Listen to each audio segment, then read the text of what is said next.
Well, good morning, Monday morning to you, everyone. My name is Don K. Preston. I'm the president of Preterist Research Institute of Ardmore, Oklahoma. Welcome to my morning musings. I'm in the midst of a discussion, pardon me,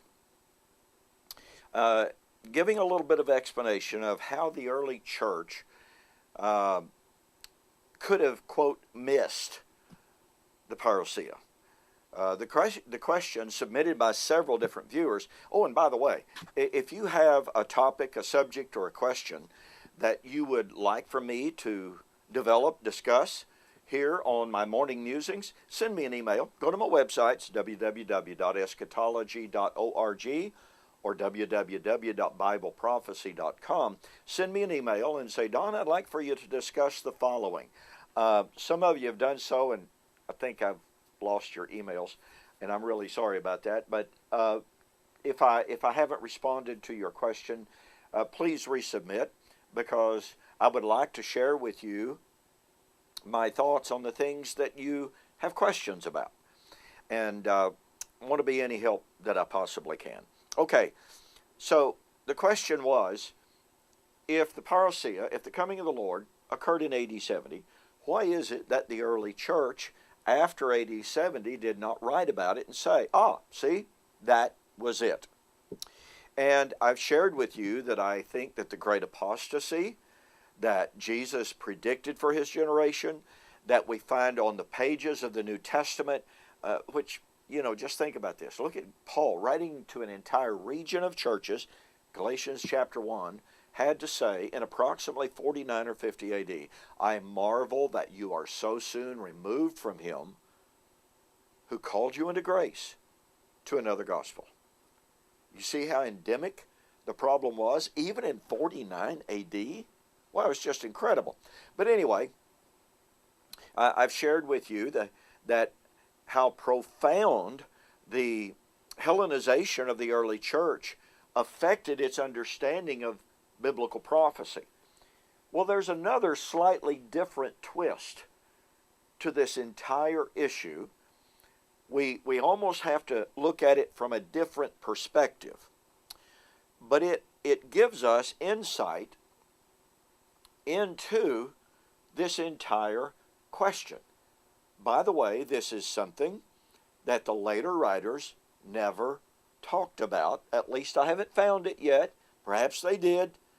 But it makes you ponder why they didn't think about this even more. And here's what I mean. In Romans chapter 11, which I've already shared with you, the Gentiles in the church were saying, Israel's time, Israel's age has come and gone. God is through with Israel. All right? Secondly, Paul wrote in 2 Thessalonians chapter 2, and he said, Brethren, do not let anyone convince you.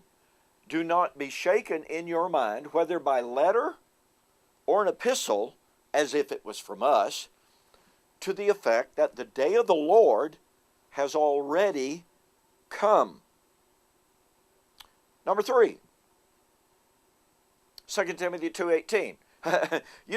The passage that folks try to use against preterists, where Paul said, Hymenaeus and Philetus teach that the resurrection is past already, and they overthrow the faith of some.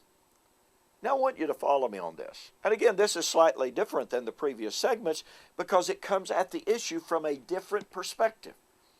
Now, some years ago, I wrote a book, How is This Possible?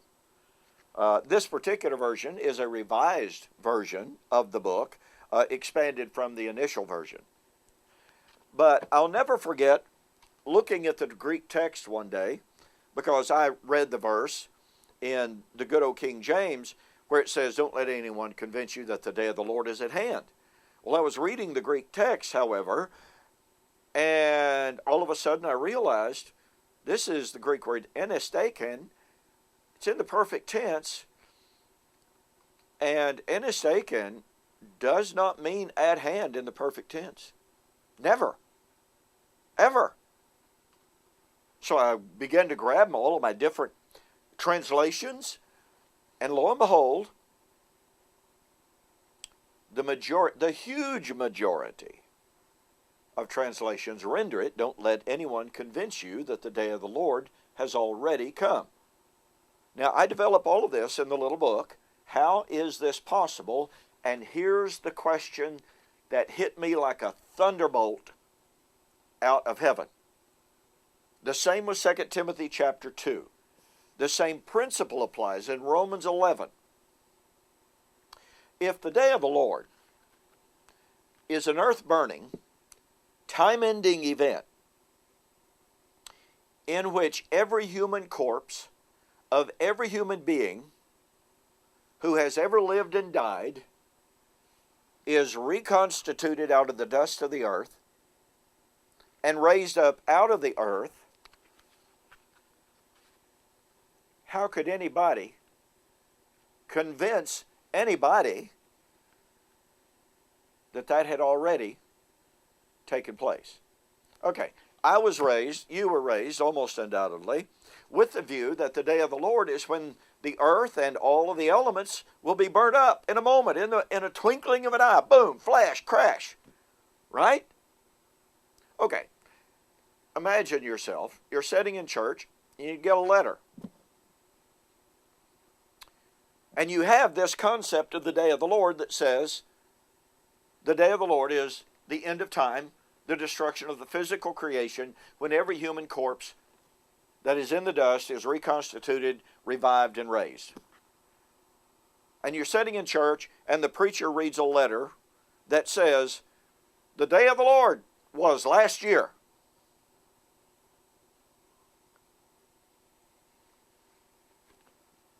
Really? And you look out the window.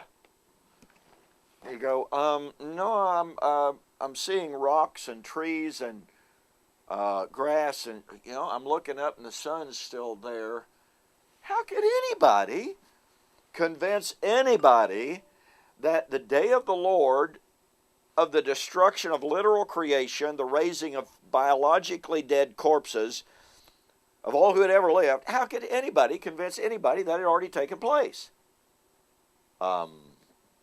Obviously, they couldn't. As I point out, however, in my book, How Is This Possible? If they had the proper view of the nature of the day of the Lord, you got to go back and see my YouTube presentations on defining the day of the Lord. But if they have the proper concept of the nature of the day of the Lord, i.e. a judgment on Jerusalem, do you realize there were two massive events, huge events, that had just taken place in Jerusalem and Judea in approximately 39 to 41, and a little bit later after that these false teachers might point to and say, see, the day of the Lord's judgment of Jerusalem. Look what happened in Jerusalem. It is very clear. It is undeniably clear. Pardon me.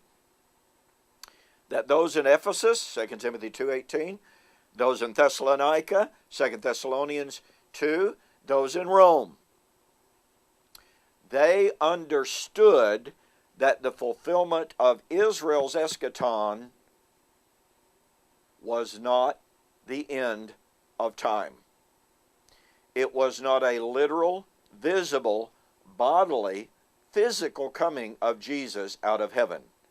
They understood that it was to be an end-time event in which Jesus, in manifesting his sovereignty, would use this nation to judge that nation. Hey, get my book, How Is This Possible? Study this issue for yourself. This is incredibly important. Go to my website, www.eschatology.org or www.bibleprophecy.com. Get a copy of How Is This Possible? I'll guarantee you it will open your eyes. Hey, thanks for joining me this Monday morning for Morning Musings. We'll see you on the flip side.